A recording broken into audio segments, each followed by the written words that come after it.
وہ وہاں موجود بالی سے کہہ کر اس کا ہاتھ پکڑ کر وہاں سے لے گئی تھی۔ بالی نے پیچھے سے مسکراتے ہوئے خطرے کا نشان بنایا اور وہ مسکرا کر رہ گئی تھی۔ میں دیکھ رہی ہوں کچھ دنوں سے تم بہت خاموش اور الجھی رہتی ہو، کیا بات ہے؟ مجھے نہیں بتاؤ گی؟ ایسی کیا بات ہے جو مجھ سے بھی چھپا رہی ہو؟ ایک عرصے بعد نانی اس سے خوشگوار موڈ میں گویا ہوئی تھی۔ جب سے لاریب ان کے درمیان میں آیا تھا دونوں کے تعلقات کشیدہ ہی رہا کرتے تھے۔ آپ کتنے ٹائم کے بعد میری نانی لگ رہی ہیں، ورنہ آپ نے تو مجھے پیار کرنا ہی چھوڑ دیا تھا۔ مجھے ہر وقت آپ کی ضرورت محسوس ہوتی ہے نانی جان۔ وہ ان سے لپٹ گئی اور انہوں نے بھی اس کو اپنی آغوش میں لے لیا۔ تم ہی مجھ سے دور ہو گئی تھی بیٹا، ہمارا ہے ہی کون؟ روشن سات سمندر پار ہے، یہاں ہم ایک دوسرے کا سہارا ہیں۔ یہ بات اور ہے کہ وقتی سہارے کے لیے میں ادھر ادھر لوگوں سے میل ملاپ رکھتی ہوں، پھر یہ ضروری بھی ہے۔ لوگوں سے ہم دوستی نہیں کریں گے تو خواہ مخواہ ہی ہمارے دشمن بن جائیں گے۔ دشمن بنانے سے بہتر ہے دوست بنایا جائے۔ آپ اچھے لوگوں سے دوستی کریں، لاریب جیسے شخص سے نہیں۔ وہ دوستانہ موڈ میں تھی، اس کی بات سن کر ہنس کے بولی، کیوں دشمن بنتی ہو؟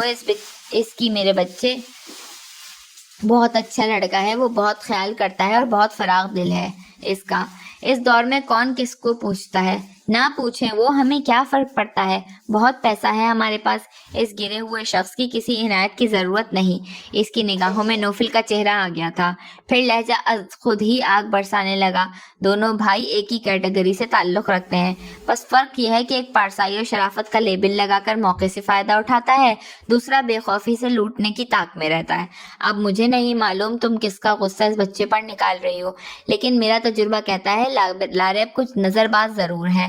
عموماً اس عمر میں لڑکے ایسے ہوتے ہی ہیں، ورنہ وہ بہت نائس ہے، میری تو بہت عزت کرتا ہے۔ نظر بازی اچھی عادت ہے۔ وہ میرے گھر میں آ کر مجھے بھوکے کتے کی طرح گھورتا ہے اور میرا دل کرتا ہے میں اس کی آنکھیں نکال لوں۔ کچھ مردوں میں ایسی خصلت ہوتی ہے، ہمیں کیا لینا دینا اس کی عادت سے؟ ابھی اس موضوع پر طویل بحث چلتی کہ نانی سے کوئی خاتون ملنے آ گئی تو وہ اٹھ کر چلی گئی۔ ماسی کا موڈ جب اچھا ہوتا ہے تو وہ کتنی اچھی لگتی ہیں۔